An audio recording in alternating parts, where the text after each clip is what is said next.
E aí galera, beleza? Eu tô aqui pra acrescentar alguns argumentos e desmentir outros aqui do CDZ Podcast, né? E complementar também os argumentos deles.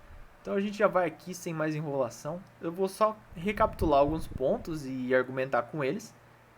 Então, bora. Aqui eles começam. Será que a gente tem alguma base para dizer que algum cavaleiro de ouro é mais forte que o outro? Porque eu lembro do Kurumada Ó, dizer uma vez que não existe esse tipo de coisa, que ele... então, aqui ele diz que não existe esse tipo de coisa. É mentira, essa entrevista não existe. O que existe mesmo é ele falando das armaduras, né? Ele fala assim: eu desenhei todos os Cavaleiros de Ouro para que todos eles se destacassem, né? Porém, se você me obriga a eleger, tipo, a minha armadura preferida, eu diria que é a armadura de Gêmeos. Porque numa época em que a Toei tava me impressionando, eu tinha que pensar, tipo, na melhor forma possível para dar, tipo, a maior imponência pro Cavaleiro de Gêmeos, né? Porque ele é o boss final da saga do Santuário. Ele falou alguma coisa do tipo, entendeu? Daí ele fala que a que mais ele teve dificuldade para desenhar e que ele deu atenção foi Libra e Gêmeos. Porém, tipo, as que tipo tinha animalesca, tipo Escorpião, Leão, né? Também tiveram bastante atenção dele. Daí é o seguinte, teve outra entrevista que ele falou tipo assim, Chaka, quer dizer, se vocês me obrigam, se for, vocês fossem me obrigar a eleger um Cavaleiro de Ouro mais poderoso, eu diria que talvez seria o Shaka. Ele diz assim: talvez seria o Shaka, porque ele é o homem mais próximo de Deus. Essa foi a entrevista que ele deu. Foi pro México, se não me engano. Então, teve outras entrevistas que foi antes, inclusive, da saga de Hades, né? Que ele ficava, tipo, falando do Shaka, tipo, da iluminação do Shaka e tudo mais, da chave da saga de Hades, né, que ele seria a chave da saga de Hades, de um poder maior, né, que o Shaka adquiriria.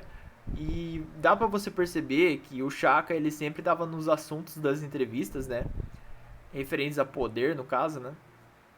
E ele sempre tava um pouco acima assim dos outros cavaleiros de ouro, né, em comparação. E o Kurumada ele sempre dava essa atenção um pouco maior pro Shaka, assim, de alguma coisa além do normal, saca? Então, é... depois ele deu mais uma entrevista sobre os Cavaleiros de Ouro.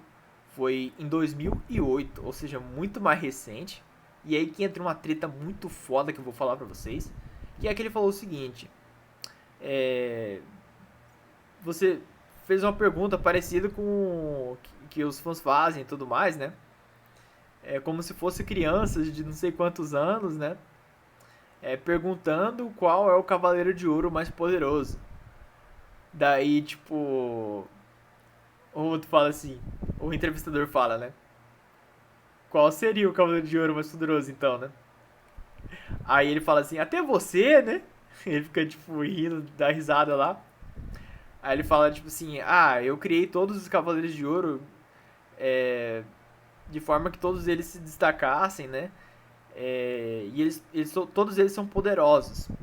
Seria muito difícil eu decidir, tipo, qual Cavaleiro de Ouro seria o mais poderoso tão facilmente, assim, do nada, saca? Não seria tão fácil eu decidir. Daí aqui ele já mostra que não seria tão fácil ele decidir, entendeu? E como não seria tão fácil ele decidir, ele já meio que descarta a entrevista dele, antiga, que ele tipo, fala que talvez seria o Chaka.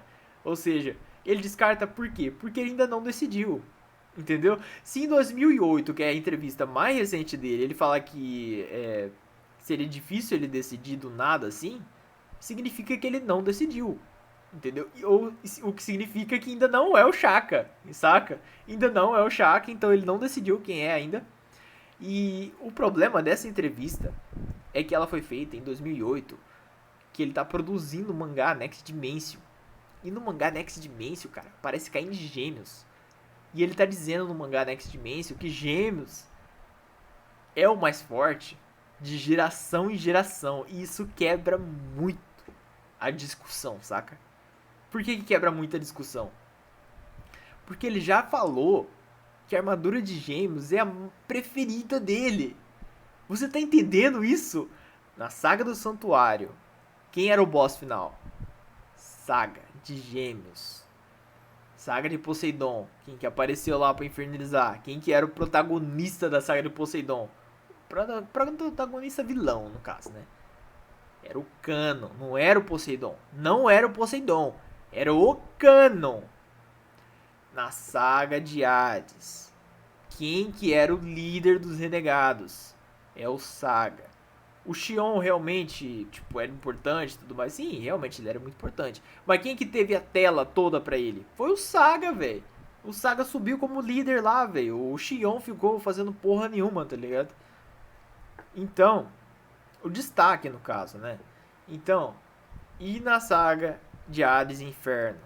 Quem foi o protagonista da saga Hades e Inferno entre os Cavaleiros de Ouro? Foi o Canon. O Canon. O Canon apareceu, começou a matar Espectro, bateu no Radamantes, depois brigou com o Radamantes de novo, entendeu? O Canon foi o protagonista. O Doku entrou lá? Entrou, mas ele fez o quê? Nada, nada, nada, nada. Então, cara, você pode ver que Gêmeos sempre está se destacando na obra de Saint Seiya. E não é de propósito. O autor ele já falou, ele já disse, entendeu?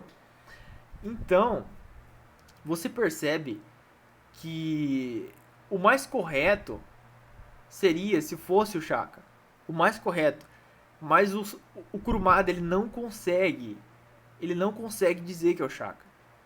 Porque ele é muito apegado aos Cavaleiros de Gêmeos. E ele já mostrou isso no mangá. Entendeu?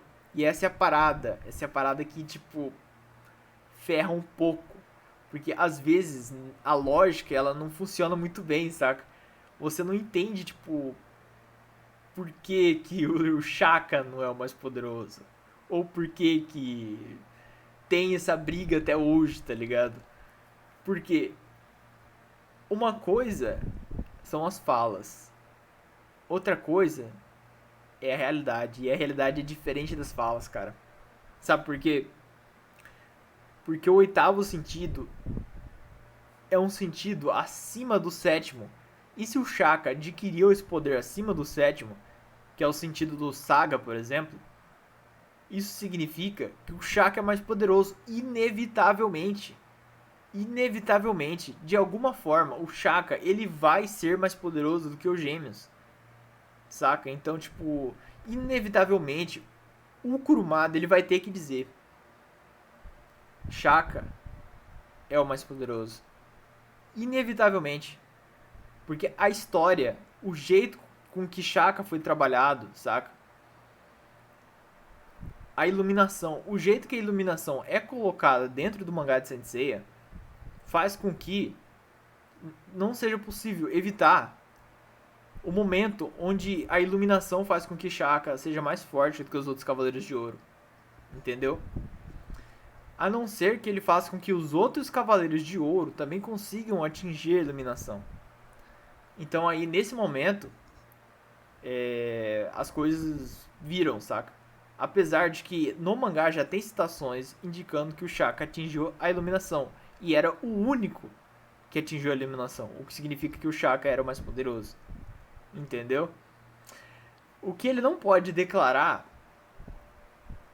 é algo fixo. Porque o Cosmo, ele é variável. Uma hora ele tá lá em cima, uma hora ele tá lá embaixo. Entendeu?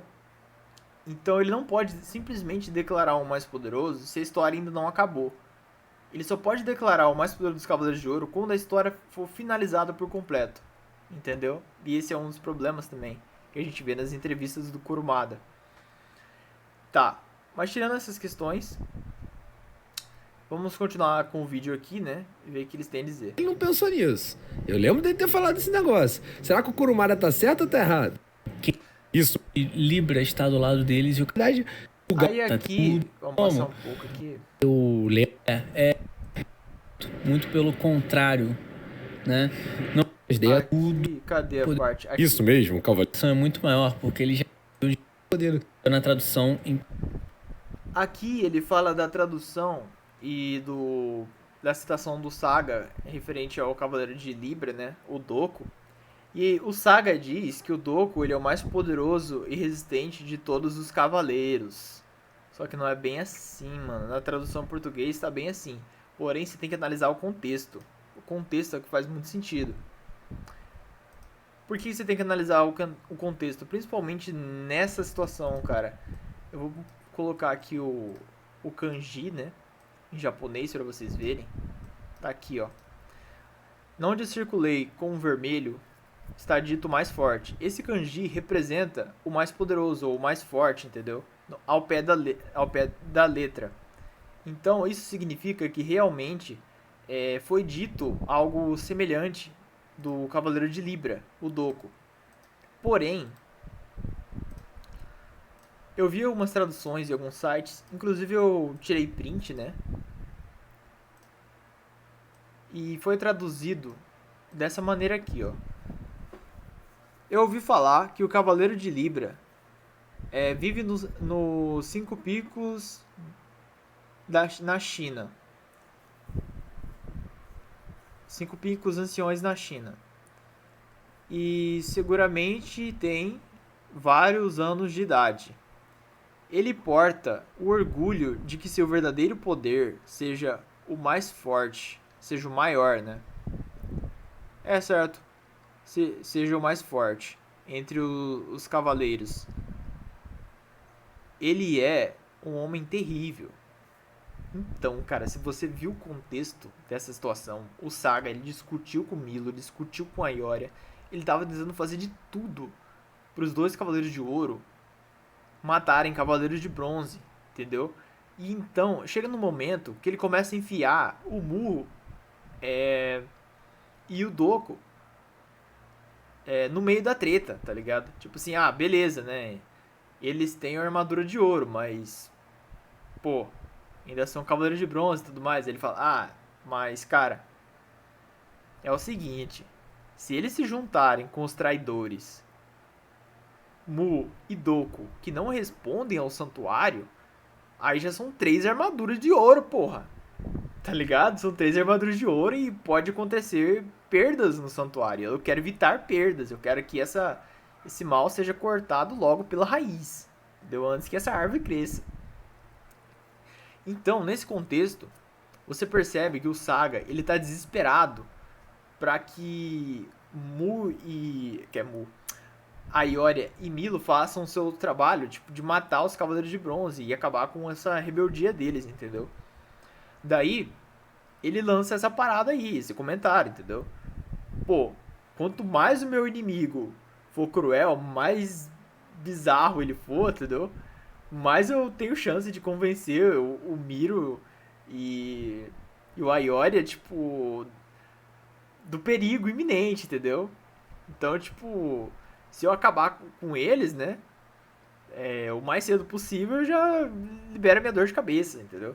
E foi exatamente isso que ele fez. Ele fez de tudo pra convencer os dois. Inclusive, chamou o Mestre Doku de homem terrível. Entendeu? É isso que ele falou, cara. E não é, tipo, à toa, saca? E você vê que é um pouco diferente a tradução. Ele diz o seguinte: ele porta o orgulho. Esse porta-orgulho tem também na fala do Saga. Quando o Ikki fala, não é à toa que Gêmeos se enorgulhasse, né? Se sentir orgulhoso de ser o Cavaleiro de Ouro mais poderoso. Só que aí tá a parada, você tem que usar o contexto para definir, porque esses kanjis em japonês, você tem que entender que ele é interpretativo. A tradução, ela é interpretativa, entendeu? Então depende do contexto para você interpretar se esse tem o orgulho, ele é considerado, ou se ele tem o orgulho mesmo, entendeu? E nessa situação tem orgulho. E na outra situação do Saga é considerado. Por que que é? Porque essas coisas são duas coisas diferentes. Porque na do Saga é o Ikki que tá falando considerando o Saga, entendeu? E aqui é o Saga que tá falando, mas ele não tá considerando o Doku. Ele tá, tipo, fazendo o Doku parecer algo cruel, entendeu? Ele não tá, tipo, considerando o Doku como o mais poderoso. Ele tá dizendo que o Doku é considerado, entendeu? O mais poderoso. Pelo contexto, ele tá dizendo que o Doku, ele se acha, entendeu? Ele se acha acima da lei, ele se acha acima do chamado do santuário, entendeu? Ele se acha o mais poderoso dos cavaleiros. Ele acha que ele tem o direito, entendeu?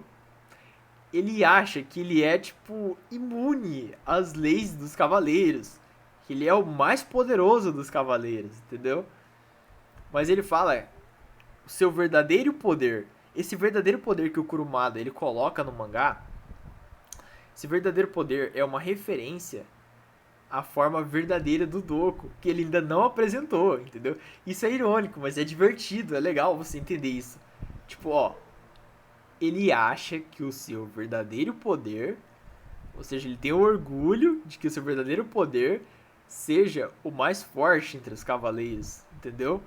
Ele acha que ele pode tudo, entendeu? Ele acha que o verdadeiro poder dele é acima da lei. Ele é um homem terrível, entendeu? O Saga, ele não tá exaltando o Doku como um cara foda, como um cara respeitoso, respeitado, não. Ele tá dizendo que o Doku é um filho da puta, entendeu? Ele tá dizendo que o Doku, ele não responde ao santuário há muito tempo, entendeu? Ele tá. Esse é o contexto da situação. Não é ele dizendo, ah, cara, o Doku é o mais poderoso, entendeu? Não, ele tá dizendo que o cara é um homem terrível. O cara não responde ao santuário e ele acha que ele é o mais forte de todos. É isso que o Saga tá dizendo, entendeu? O Doku acha que ele manda em tudo. Que ele é o mais forte de todos e que manda em todo mundo, os cavaleiros, entendeu? Essa é a parada que a galera não entende, cara. Existe um contexto por trás pra você analisar uma fala, entendeu? E não é só analisar a fala. Se analisar a fala, realmente o Doku parece que é o líquido mais forte.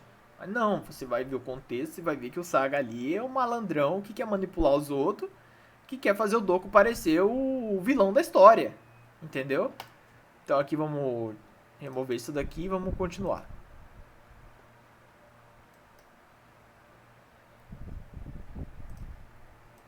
Português aqui no Brasil. Aquilo Depois, Poder velhos depois. dessa aí, vocês são os cavaleiros mais experientes, são os cavaleiros. E ele fala...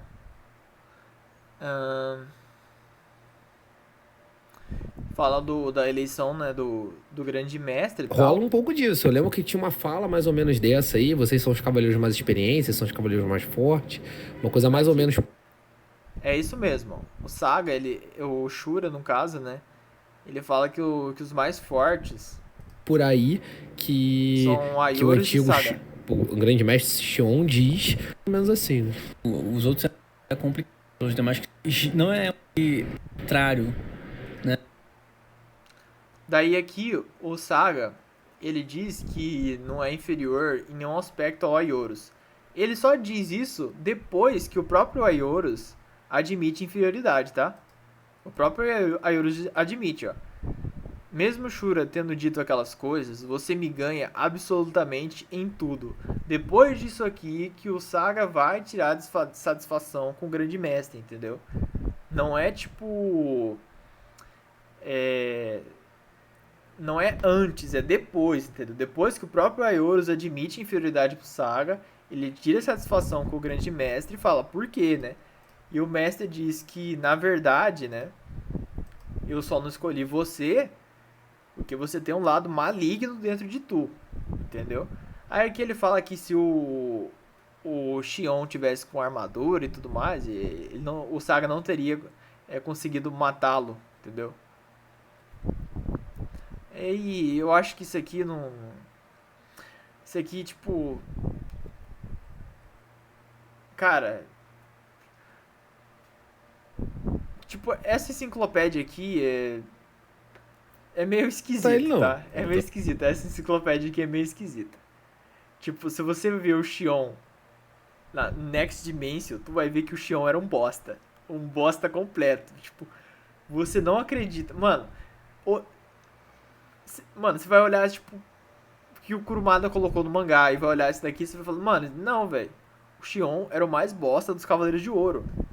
Ele vai ter que comer muito feijão com feijão com arroz, cara, pra chegar, tipo, no nível de não conseguir ser derrotado pelo Saga. Mas tudo bem, o Saga tinha 15 anos naquela época. Então, 15 anos, o Xion e um Xion jovem com armadura, tipo, óbvio que ele não seria derrotado, tipo, tão facilmente, saca? Pelo Saga. Mas isso Então, daqui eu não considero essa enciclopédia, não, cara. Na moral. Algumas coisas, assim, você consegue levar em conta porque existem no mangá. Mas essa enciclopédia aqui não é não é bem tão verídica assim. assim, não. Não podemos também ser muito a ferro e fogo nessa brincadeira. Mas ali o nosso amigo já deixa claro que o Saga tá um pouquinho na frente do Ayorus. E por que isso é importante, Diogo? Aí olha contra o Shaka, que eu acho que a maioria dos fãs de Cavaleiros ignoram o tempo inteiro. Que foi uma luta no Salão do Grande Mestre. Eles falam que a luta foi parelha, é irrefutável isso. E realmente teve 3 fases de luta entre Shaka e Ayoria. No mangá, no anime foi só uma fase, né? 2 fases no caso. O que é essa fase? A fase é o seguinte. A primeira fase é a Guerra dos Mil Dias, que onde os dois travam uma batalha, tipo, onde mostra tipo, que o cosmo deles são iguais. A segunda fase foi a técnica secreta. O Shaka, ele usa o Drama Chakra Mutra para tirar todas as dúvidas que ele tem na cabeça dele. Assim ele poderia atacar o Ayoria sem, tipo, ter nenhum ressentimento, já que ele não tem nenhuma dúvida de que o Ayoria é um traidor, por exemplo, e de que ele deve atacar, né? Então ele vira tipo uma máquina mesmo, tipo, racional, né, que só pensa em matar o outro e pronto. Então ele tipo usou todo o poder dele naquele momento, né? Eliminou as dúvidas que ele tinha na cabeça com o Drama Chakra Mutra e se concentrou completamente no combate. Assim, ele usou a rendição divina e o Ayoria usou a cápsula do poder. Ambos tipo se chocaram e os dois voaram um para um lado e o outro para o outro. Ou seja, quando eles levantaram, as duas técnicas resultou em empate, já que nenhum sofreu o dano completo da técnica. E depois, que aconteceu? Esse empate também rolou no Next Dimension, tá? Quando o Shiryu e o Doku usaram Cólera do Dragão e os dois foram jogados, um pro lado e o outro pro outro, igual aconteceu com Shaka e Ayoria. Depois eles levantam e continuam a Batalha de Mil Dias. Então, tipo, essa parte, a terceira fase, não foi mostrada no anime. Mas no mangá existiu e eles continuaram a Guerra de Mil Dias. Só que dessa vez, o Shaka ele só tinha olhos pro Ayoria. E o Ayoria só tinha olhos para o Shaka. Foi aí que o grande mestre aplicou o Satã Imperial. Entendeu? Então, tipo, a Guerra de Mil Dias aconteceu pra sempre. Não acabou a Guerra de Mil Dias. Entendeu? Então, foi nesse momento que o Ayoria, o Saga, ele aplicou o Satã Imperial. Que tem no mangá. Vocês pegar o mangá aí, vocês vão ver que tem essa cena. Deixa eu ver se eu acho aqui logo, né? A gente já coloca aí e esclarece essa dúvida. Foda-se, vamos continuar. Vamos continuar. Então, o cosmo deles dois é exatamente igual. Ele já disparou essa energia. Portanto, ele volta a ter o poder que ele tinha inicialmente, antes de abri-los. Então, ele disparou. E de fato, abre os olhos, ele dispara essa energia de uma vez. Geralmente para usar o ataque mais poderoso dele, o Tesouro do Céu. Neste exato momento, ele está muito poderoso. Aqui ele falou uma coisa verdadeira, né? Que ele falou que o Shaka, ele fecha os olhos para acumular cosmo. E quando ele abre os olhos, ele dispara essa energia, né? E fica mais poderoso do que os outros, entendeu? O que é certo, correto, sim. E geralmente ele usa para usar o Tesouro do Céu, sim. Por que geralmente ele usa para usar o Tesouro do Céu? Porque se ele não for mais poderoso do que o inimigo dentro do Tesouro do Céu, o inimigo ele pode se movimentar facilmente, entendeu? O Ikki, por exemplo, ele foi pego de propósito no Tesouro do Céu, perdeu o sentido e depois quebrou o Tesouro do Céu. Ele quebrou o Tesouro do Céu realmente, como você está escutando. Tem no mangá o Tesouro do Céu se despedaçando, igual aconteceu com a Exclamação de Athena. Tipo, tanto a Exclamação de Athena quanto o Tesouro do Céu quebraram o Tesouro do Céu. Quanto, tipo, Ikki quebraram o Tesouro do Céu. Isso fica bem claro no mangá, bem claro. Então, tipo, se o inimigo é mais poderoso do que você, no caso, Shura, Saga e Camus, combinando seus cosmos, podem atacar mesmo sobre a presença do Tesouro do Céu, então ele consegue se movimentar, ele pode atacar, entendeu? Mesma coisa aconteceu com o Ikki. O Ikki superou o Cosmo de Chakra e conseguiu levar o Chakra para outra dimensão. Então, vamos continuar aqui. E de fato ele teria uma chance contra o Aioria neste... Por isso que ele usa, entendeu? O Cosmo que ele acumula para usar o Tesouro do Céu, que é já para o inimigo não ter chance de escapar. exato momento. Mas depois você pode observar que mesmo de olhos abertos, ele já disparou essa energia.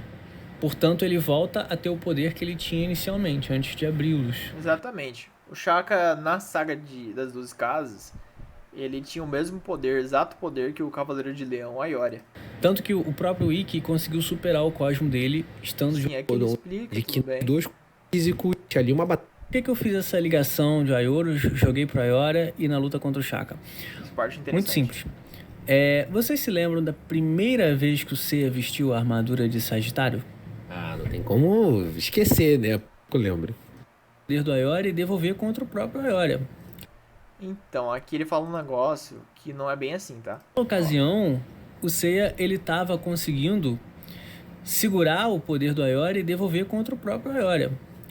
E se vocês lerem, o Seiya comenta que ele não estava conseguindo controlar o seu próprio corpo. Então, aí que tá a parada, mano. O Seiya, ele começa, ele realmente acerta o Aioria, ele fala aqui, ó. Deixa eu voltar aqui rapidão. Esquecer, né, pô? Uma das cenas Ó. demorado 300, eu lembro. E naquela ocasião, o Seiya ele estava conseguindo segurar o poder do Aioria e devolver contra o próprio. Não, cara. Então, exatamente. Naquela primeira vez, foi também a primeira vez que ele enfrentou o Aioria. Ó, E naquela ocasião, o Seiya ele estava conseguindo segurar o poder do Aioria e devolver contra o próprio Aioria. cadê a parte que ele fala que E golpeia? se vocês lerem, o Seiya comenta que ele não estava conseguindo controlar o seu próprio corpo. Tá certo. É o seguinte, ele falou uma hora ali que o golpe do... que o Seiya consegue derrubar o Aioria e tudo mais, né? E depois ele diz que, tipo, não tava conseguindo controlar o próprio corpo. Aí que tá. No começo ele tava assim, tá? No começo o Seiya tava conseguindo controlar o próprio corpo. Porém, depois que ele foi derrotado pelo Aioria, ou seja, ele controlou o próprio corpo com a armadura de ouro. Aí ele acertou o Aioria, e o Aioria, tipo, teve um pouco de dificuldade ali com ele, porque ele vestiu a armadura de ouro, né? Mas depois o Aioria falou, não, você não tá à altura da armadura de ouro. Entendeu? Você não tá à altura da armadura de ouro. Aí ele derruba o Seiya tranquilo e derrota ele. Só que depois o Seiya se levanta de novo. E daí ele contém o golpe do Aioria. Só que nesse momento aqui não é mais o Seiya. Entendeu? Existe uma diferença ali. Tem a parte que é o Seiya e tem a parte que é o Aioros. Sendo assim, o que estava controlando o corpo do Seiya? Bom, no final da luta fica muito claro. Aioria reconhece sua derrota, mas não para o Seiya, para o seu irmão Aioros. Ou seja, a armadura de Sagitário com uma alma. Então, cara, ele reconhece a derrota pro Aioros, tá ligado? Só que, tipo, nem de longe, saca? Isso foi uma derrota de verdade, saca? O cara só... Mano, Sendo assim, o que estava controlando o corpo do Seiya? Bom, no final da luta fica muito claro. A Ioria reconhece sua derrota, mas não para o Seiya, para o seu irmão Aiorus. Depois ele... Vez que ele enfrentou. E Cara, essa cena aqui é tipo. Mano, você realmente acha que o Ioria foi derrotado levantando desse jeito aqui, ó? Na moral, o cara tomou o controlando golpe, o corpo do Seiya. Bom, no final da caiu luta no fica chão muito e já se claro. levantou, olha A só. Ioria reconhece. Na onde, velho? Que esse cara aqui foi derrotado já, tá ligado? Mano, e olha só. Após ele enfrentar o Aiorus, supostamente derrotado, o cara vai na sala de mestre, na sala do mestre, peita o Saga e peita o Shaka. Daí tu fala que ele foi derrotado, velho. Tipo, é óbvio que não, velho. O cara tomou um poderzinho ali. Mano, tu acha realmente, tipo, que ele atacou pra matar aquela Athena, velho? Tipo, você acha que essa cápsula do poder que ele usou na Athena realmente foi pra matar a Athena, cara? Eu duvido, velho. Duvido que ele ia tentar matar a Athena, velho. Com todo o seu poder, assim, duvido. O cara, mano, o cara tava suando pra tentar, tipo, dar o golpe na Athena, cara. Ele não ia dar, tipo, uma cápsula do poder com poder no máximo. Com o Cosmo no máximo, pra matar uma menininha, tá ligado? Duvido muito, velho. Duvido muito, duvido muito. Mas não para o Seiya, para o seu irmão Aiorus. Ou seja, na superior. Então, aí ele fala aqui do Saga. Aiorus. Ou seja, a armadura de Sagitário com a alma de Aiorus controlava o corpo do Seiya. E pro Aiorus era muito fácil segurar o ataque do seu irmão mais novo e devolver contra ele. Pro Shaka não era tão simples assim. Tanto que eu achei interessante essa comparação que ele citou, tipo, o Shaka e o Aiorus e tudo mais. Só que é como eu disse, mano. Na onde que aquilo lá era o verdadeiro poder do Ioria, saca? Duvido muito, cara. É muito duvidável essa parada aí. ele ficou empatando o poder com a Ioria por muito tempo e talvez... Tipo, ele usa esse argumento pra dizer que o Aiorus estaria supostamente acima do Shaka, saca? Que eu acho que não é muito válido. Visto que o Aiorus...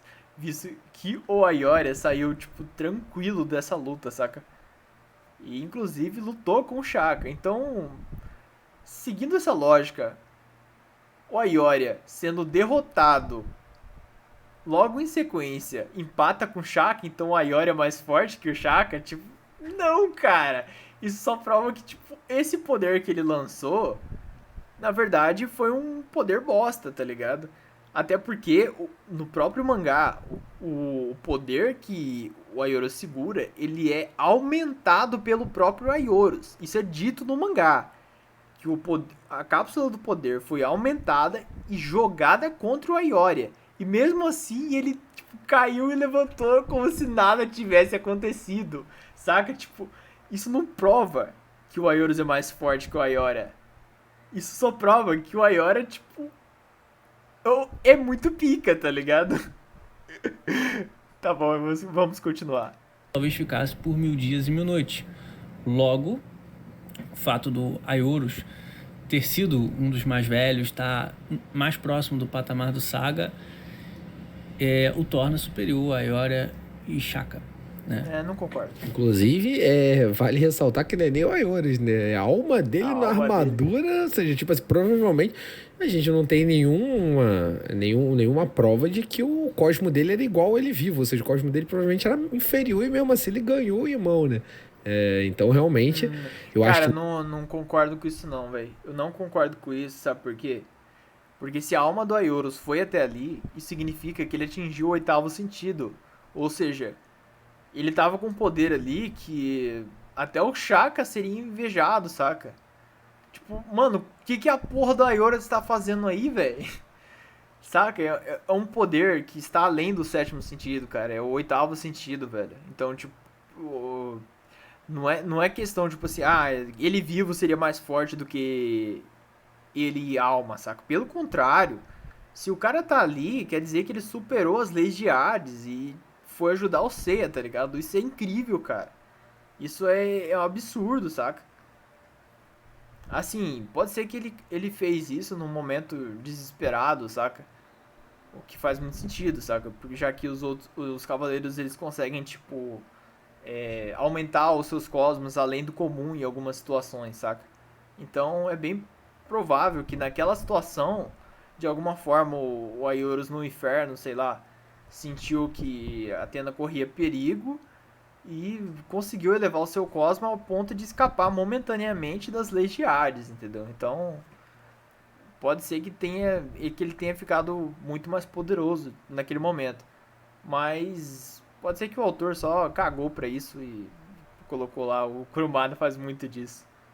Nesse caso aí, é quase que irrefutável você conseguir colocar Aiorus no mesmo patamar de Aiori, né? Tipo, claramente ele tá superior. E, obviamente, se ele tá superior ao Aiori, inferior ao Saga, e o Shaka tá no mesmo nível do Aioli, isso é dito pela enciclopédia, volto a dizer isso.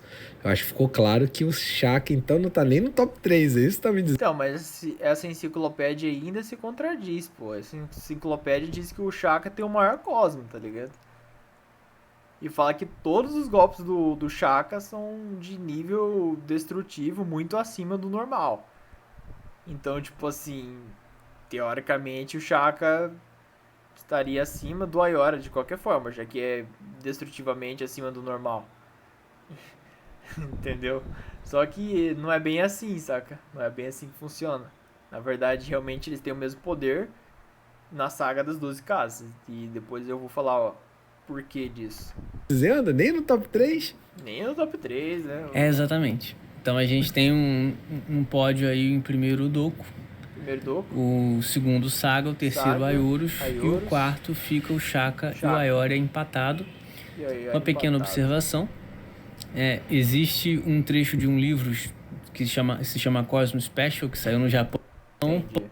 Primeira edição do Opinião. Xinga a gente, pode xingar, o choro é livre. Beleza. Então, eu concordo com a opinião deles, respeito no caso, né? Não é que eu concordo, mas eu respeito a opinião deles, faz muito sentido, eles pegaram bastante informação, né? E realmente deram uma opinião muito válida, com argumentos válidos, mangá e pesquisas, então realmente, mas a minha opinião é diferente.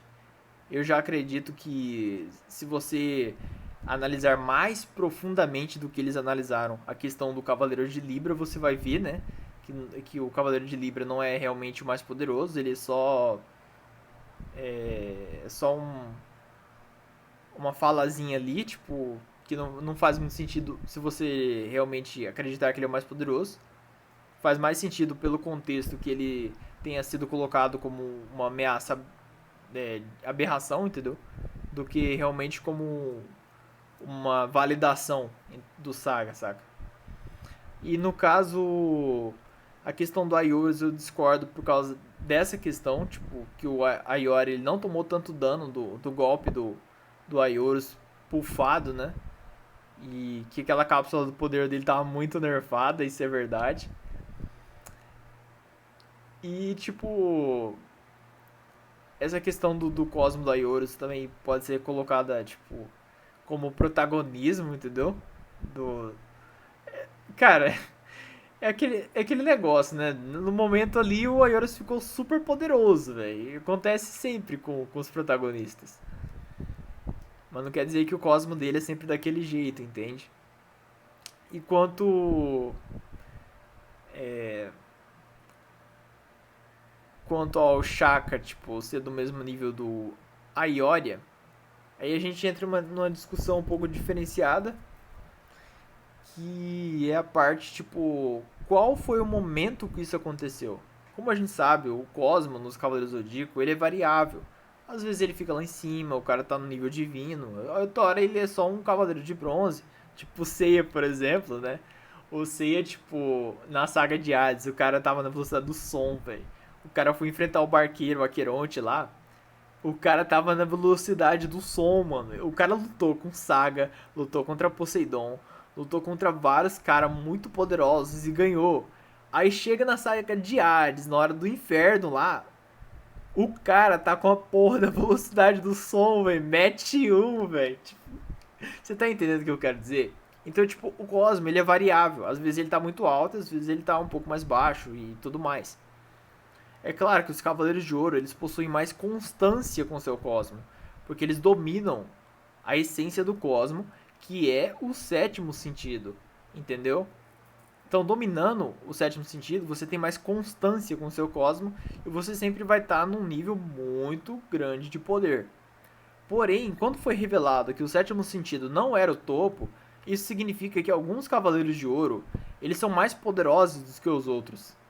E aí que entra a questão do oitavo sentido, porque para atingir o oitavo sentido, você precisa ter um cosmo mais além do sétimo sentido, que é o que foi dito dentro do mangá. Também é possível despertar o oitavo sentido quando você perde todos os outros sentidos e encontra a sua própria morte. E por que isso é importante ser citado aqui?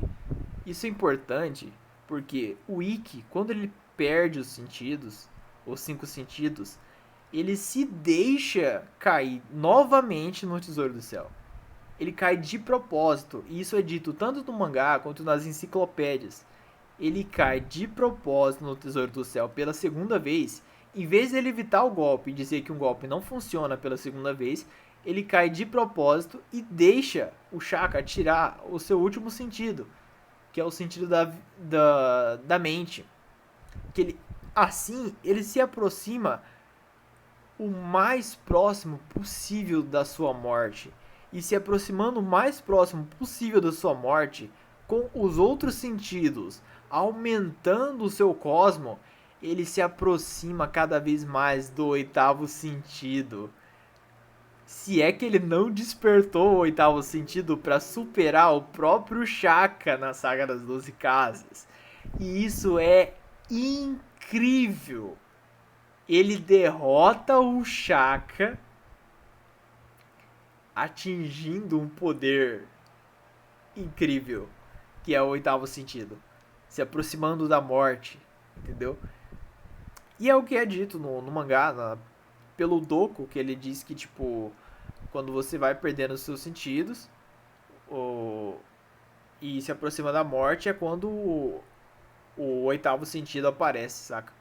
A diferença é que o morto normal, ele perde os outros sentidos e ele só desperta o oitavo sentido depois de morto. Já um Cavaleiro de Ouro como Shaka, ele consegue despertar o seu sentido, o oitavo sentido, e ele ainda tem o controle de seu próprio cosmo, entendeu? Essa é a diferença entre um humano normal e um humano iluminado como Shaka. Porque o Shaka, ele já obtém o oitavo sentido antes da morte, entendeu? Essa é a parada, essa é a diferença, que está relacionada ao cosmo. O cosmo está relacionado ao oitavo sentido, entendeu? Só que o oitavo sentido ele não está relacionado exclusivamente ao cosmo, entendeu? Se o cara morreu, ele vai despertar o oitavo sentido. É uma lei natural da vida. Já o Shaka, ele tendo o controle do oitavo sentido, ele consegue, tipo, ficar imune às leis da morte. Tendo o poder junto ao oitavo sentido, ele fica imune às leis da morte. E a parada mais interessante disso é que na saga de Hades, o Shaka, ele ganha confiança para morrer. É um pouco diferente das outras sagas, porque o Shaka, ele tá aprendendo ainda a controlar o oitavo sentido. Na saga das 12 casas, ele já é dito como o homem mais próximo de Deus. Mas isso é porque ele se priva do sentido da visão. Igual o Shijima. O Shijima, se você ver a história do Shijima, você vai ver que ele se priva da fala porque ele falava com os deuses, só que ele não escutava o que os deuses tinham a dizer pra ele. Já o Shaka, ele já escutava, saca? O Shaka, ele tava mais evoluído espiritualmente, saca? O cosmo do Shaka era maior. E na saga, e quando ele se priva da visão, ele faz com que o sétimo sentido dele se aproxime ainda mais do oitavo, se é que não desperta o oitavo, entendeu? Se ele despertar o oitavo, ele já, tipo, já consegue entender várias coisas, tipo, da iluminação, saca? Porém, ele ainda não controla completamente o oitavo sentido, mas isso já aproxima ele, ele já tem uma certa noção de como é o oitavo sentido, saca? Do poder e tudo mais, ele já tocou o oitavo sentido. Então, tipo, na saga de Hades, ele finalmente consegue dominar o oitavo sentido e se entrega à morte, porque ele não tem mais nada a temer. E não tendo mais nada a temer, controlando o oitavo sentido, ele pode usar isso para ajudar Athena a derrotar Hades. E é aí que o Shaka, ele supera os outros Cavaleiros de Ouro e se torna o Cavaleiro de Ouro mais poderoso, entendeu? Então existe um momento realmente onde o Saga ele foi o mais poderoso, que é o momento até as 12 casas ali, que o Mu e o Aldebaran, o Shura, o Máscara da Morte e o Afrodite, todos eles concordam que o mais forte é o Saga. Inclusive eles dizem lá, o Shura disse que acreditava que o mais forte era o mais justo, por isso que ele seguiu o Grande Mestre, no caso o Saga, que ele sabia que era o Saga, ele jurou lealdade ao Saga. E o Afrodite é a mesma coisa. Vou te ensinar uma lição. A força está no... quer dizer, a justiça está na mão dos mais fortes. E é por isso que é o Grande Mestre que deve governar. Isso que diz o Afrodite, entendeu? E o Máscara da Morte não preciso nem dizer. Ele é a mesma farinha do saco dos dois, saca? Então, até a saga das 12 casas, o Saga era o mais forte. Chegou a saga de Hades, o Shaka superou todo mundo, despertou o oitavo sentido e foi até o inferno. Depois, tá todo mundo lá preso no inferno e do nada o Mu, o Miro e o Ayora, eles saem do inferno gelado e ficam livres. A mesma coisa acontece com os outros Cavaleiros de Ouro, e eles chegam até o Muro das Lamentações, todos em formas de almas. E lá, talvez todos fossem iguais em poder, entendeu? Então, tipo, o momento do cosmo, ele sempre é variável, ele nunca é, tipo, igual, saca? Existe sim uma constância, tal, mas o cosmo é variável, então é bem, tipo, situacional você dizer qual o Cavaleiro de Ouro mais poderoso. E sim, em que momento ele foi o mais poderoso. No caso, o Saga foi nas 12 casas pra trás, considerado, né? Em vida, o Saga foi o mais poderoso. E depois, quem assumiu foi o Shaka. Então é isso. Esse é o vídeo aqui, essa é a minha opinião. E até o próximo.